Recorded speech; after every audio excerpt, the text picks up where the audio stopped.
Hello friends, भूकंपीय तरंगों के आधार पर हमने पृथ्वी की आंतरिक संरचना पढ़ी। अब हम इस पृथ्वी के अंदर पाई जाने वाली सिस्मिक डिसकंटिन्यूटीज के बारे में समझ लेते हैं, पढ़ लेते हैं। ये भूकंपीय तरंगे जो हमने पिछले चैप्टर में पढ़ी हैं कि जहाँ भूकंप की उत्पत्ति होती है, फोकस, अधिकेंद्र, epicentre, P waves, S waves, ये हम पिछले चैप्टर में पढ़ चुके हैं।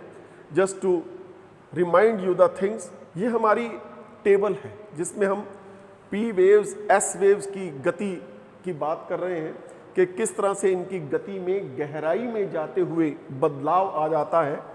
भू सतह पर 1000 किलोमीटर पर, 2900 किलोमीटर पर और फिर 5000 किलोमीटर गहराई पर किस तरह से बदलाव आ जाता है दोनों तरंगों के अंदर, ये हम इस टेबल से समझ सकते हैं। और सबसे अधिक इंफॉर्मेटिव ये डायग्राम है, ये चित्र है जिसमें पी वेव्स की गति, एस वेव्स की गति पृथ्वी की गहराई में किस तरह से बदल रही है, किस तरह से पृथ्वी की डेंसिटी ग्रीन कलर की रेखा से आप देखिए कि बढ़ रही है और ये किस तरह से इस पृथ्वी के अंदर दबाव केंद्र की ओर जाते हुए बढ़ता जा रहा है।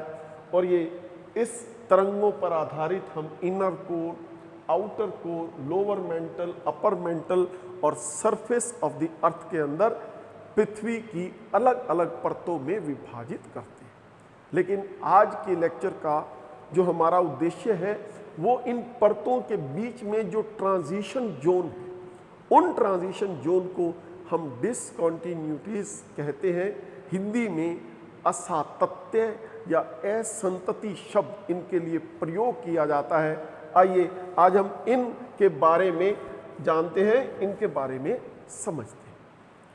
तो पहली तो इसकी डेफिनेशन हो गई कि जब भी इस पृथ्वी के अंदर तरल से ठोस या ठोस से अर्ध तरल अवस्था में चट्टानें बदलेंगी, वेव्स की गति में अंतर आ जाएगा, ट्रांजिशन जोन बन जाएगा, चट्टानों के बीच में एक और नई छोटी सी हल्की सी परत आ जाएगी जिसको हम डिसकंटिन्यूटीज का नाम दे रहे हैं, जहां तरंगों की गति में बदलाव आ जाता है।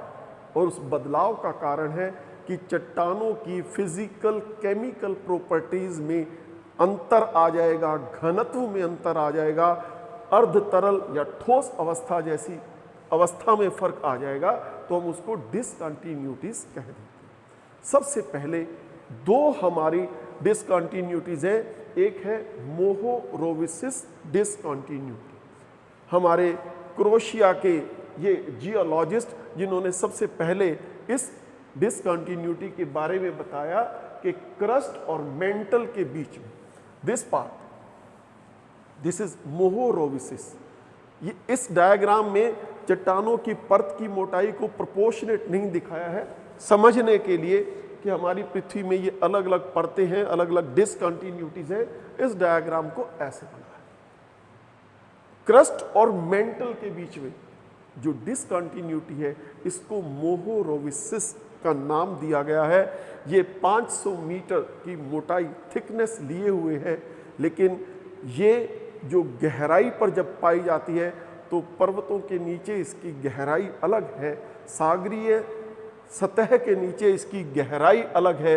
ये अलग अलग गहराई पर 70 से 200 किलोमीटर की जो है गहराई पर ये पाई जाती है, अलग अलग मोटाई लिए पाई जाती है। दूसरी मुख्य डिसकंटिन्यूटी है, इसको हम गुटेनबर्ग डिसकंटिन्यूटी कहते हैं। विशर्ट गुटेनबर्ग डिसकंटिन्यूटीज भी लिखा जाता है। यहाँ आप देखिए ये मेंटल और कोर के बीच में, इस पृथ्वी में किस गहराई पर, आप देखिए कि मेंटल और कोर के बीच में जाकर आपको ये डिसकंटिन्यूटी मिलती है। यहाँ से पृथ्वी का तरल कोर शुरू होता है, ये तरल कोर जहाँ शुरू होता है वहाँ पर ये डिसकंटिन्यूटी पाई जाती है। गुटेनबर्ग महोदय ने सबसे पहले हमें इसके बारे में बताया था, इसलिए सबसे पहले ये दो डिसकंटिन्यूटी क्रस्ट और मेंटल के बीच में, मेंटल और कोर के बीच में ये दो डिसकंटिन्यूटीज पाई जाती है। हमारी नेक्स्ट हमारे पास है सेकंड ऑर्डर डिसकंटिन्यूटीज। अब जहाँ जहाँ तरंगों की गति में बदलाव आ रहा है, हमारे वैज्ञानिक सिस्मोग्राफ पर तिरंगों को पढ़ के उन तरंगों के बारे में बता रहे हैं।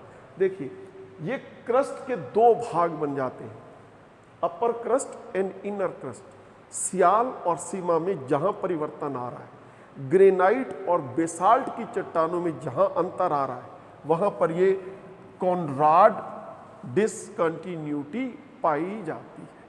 ये अब सेकंड ऑर्डर की डिसकंटिन्यूटीज है, जो बहुत ही पतले क्षेत्र के अंदर, बहुत ही थोड़े क्षेत्र के अंदर इनके बारे में वैज्ञानिक हमें बता पाए हैं।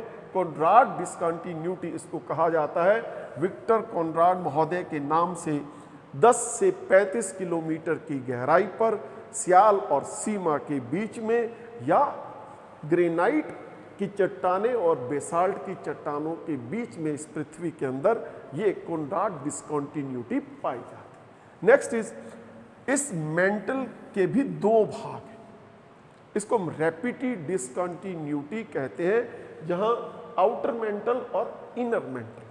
आउटर मेंटल सिर्फ 630 किलोमीटर यानी कि लगभग 700 किलोमीटर की गहराई पर, और फिर हमारा इनर मेंटल पाया जाता है जो कि 2200 किलोमीटर की थिकनेस लिए हुआ है। इसको हम रैपिड डिसकंटिन्यूटी कहते हैं। तीसरी है लेहमन डिसकंटिन्यूटी। डेनमार्क की ये लेहमन महोदया ने हमें इस डिसकंटिन्यूटी के बारे में बताया कि लिक्विड कोर और सॉलिड कोर के बीच में जो एक ट्रांजिशन फेस है, एक सतह है, जिसको नाम दिया गया लेहमन डिसकंटिन्यूटी। आइए अब हम इस पृथ्वी की इस सतह को इस तरह से समझ सकते हैं कि ऊपरी परत जो भूपृष्ठ है, क्रस्ट 5 से 70 किलोमीटर की मोटाई लिए हुए, लिथोस्फीयर के लिए शब्द यूज किया गया है, crust and upper most mental. और यहाँ पर हमारी ये इस क्रस्ट में कॉनराड डिसकंटिन्यूटी पाई जाती है, जो कि सागरों के नीचे नहीं है, सिर्फ इस भूपृष्ठ में महाद्वीपों में पाई जाती है। दूसरी रैपिड डिसकंटिन्यूटी, जो कि मेंटल, आउटर मेंटल और इनर मेंटल के बीच पाई जाती है, लेकिन इस आउटर मेंटल का ये भाग बहुत इंपॉर्टेंट है, जिसको हम एस्थेनोस्फीयर कहते हैं, जो अर्ध तरल अवस्था में पाया जाता है, जैसे कोल तार या अर्ध तरल जो चीज़ें आप देखते हैं वैसी अवस्था में मिलता है, ना सॉलिड और ना ही लिक्विड इसको कहा जाता है। देन कोर और मेंटल के बीच में गुटेनबर्ग डिसकंटिन्यूटी, आउटर कोर और इनर कोर के बीच में लेहमन डिसकंटिन्यूटी। ये हमारी 5 अलग अलग असातत्य या असंतति या डिसकंटिन्यूटी हम इनको पढ़ते हैं, इनके बारे में समझते हैं, जो कि भूकंपीय तरंगों पर आधारित कही जाती है। ये एक और डायग्राम है जिससे हम इस पृथ्वी के क्रस्ट और ओशियनिक क्रस्ट, देखिए एक कॉन्टिनेंटल क्रस्ट और दूसरी ओशियनिक क्रस्ट, इन दोनों को समझ लें, फिर हम प्लेट टेक्टोनिक्स में इसको दोबारा से डिस्कस करेंगे।